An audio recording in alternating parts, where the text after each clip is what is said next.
This is Matthew Cratter from Trader University, and today I want to talk about how I'm turning bullish on Ethereum. Now, this may come as a surprise to many of you given my reputation as a bit of a Bitcoin maxi, but I hope you also know that I try to always keep an open mind and revisit investments when the facts change. This is what I did with Tesla, and this is what I think I'm doing now. I've recently come to the conclusion, after many years of resisting it, that Ethereum actually might be superior to Bitcoin. So I wanted to go over some of those reasons today. There's something in stock market anomalies that professors study called the Founder CEO Anomaly. And what this is the stocks of companies with founder CEOs usually massively outperform the stocks of companies run by a hired team. So we have the example of Steve Jobs and Apple, Mark Zuckerberg and Facebook, and the list goes on and on. This makes sense from a motivation perspective and an energy perspective. If a founder has created a company and is still running it and is already really wealthy but chooses to still run it, it means that they have this real passion and energy, and you just can't recreate that by hiring a CEO or a CTO or something like this.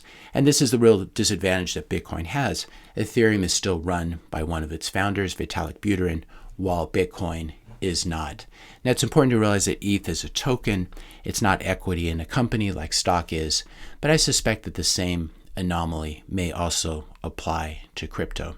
But it goes a lot deeper than that, because having an absent father or an absent founder is not only bad for the protocol, but I think it's also been really bad for the psychological health of Bitcoiners. And I like to call this absent father syndrome.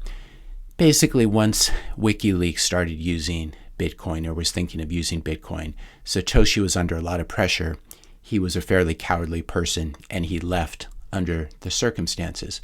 But the important thing to realize is that Satoshi, he didn't just abandon the project, but he also abandoned all of us. He's a little bit like that deadbeat dad who doesn't want to change any diapers. So he just abandons his children. And I feel like Vitalik, in addition to being a founder who stayed around, Vitalik would never do this. He's actually much more warm and nurturing than any other crypto leaders that I can think of. And he's literally a warm and fuzzy person when you look at the pictures of him.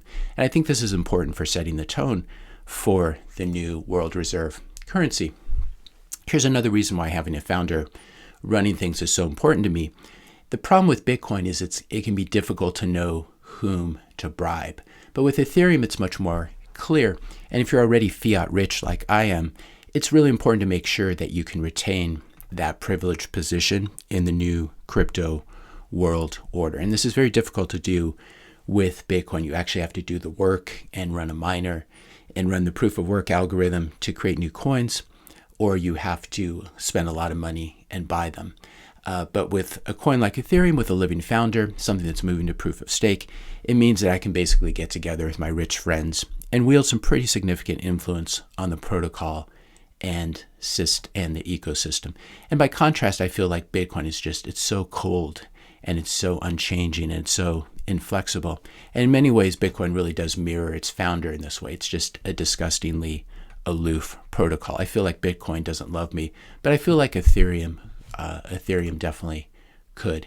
The other problem with Bitcoin, of course, which I've discussed extensively on this channel, is that Bitcoin is literally boiling the oceans and darkening the skies.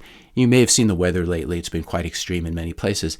This is clearly caused by the Bitcoin miners, and I don't want to be a part of that. I can't leave that legacy to my children. Whenever Bitcoin miners show up, they're always dead fish everywhere, as this picture demonstrates. Finally, I feel like the art and the culture that surround Ethereum are much, much better than what surrounds Bitcoin, and that this is really important for the community, because Bitcoiners like to fantasize. They like to talk about what art and culture is going to look like on a Bitcoin standard. There's going to be this new flourishing of the fine arts and music, etc., literature, etc. But with Ethereum, we actually don't need to wait for this. There's a very rich culture surrounding Ethereum, and it's already here. And I think that when we look back on this decade and we look back on the Ethereum Badger Dance, this really will be seen as the beginning of this new Ethereum culture. It's sort of a rite of spring moment for our day, which brought modern music and modern ballet to the scene with Diaghilev's ballet and Stravinsky's music in Paris in 1913. And I think the Badger dance that we see Vitalik doing here with his friends will be looked back on as one of these cultural moments that really led to Ethereum becoming the new global reserve currency. So I think it's important, the culture that surrounds a protocol, and Bitcoin certainly doesn't have anything like this, unfortunately. Now, it's important to remember as well that today is April Fool's Day. Trust nothing and nobody, just like any other day.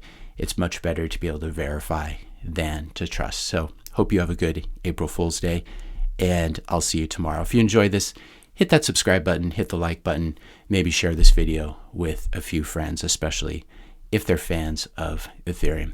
Thanks a lot for watching, and I'll see you in the next video.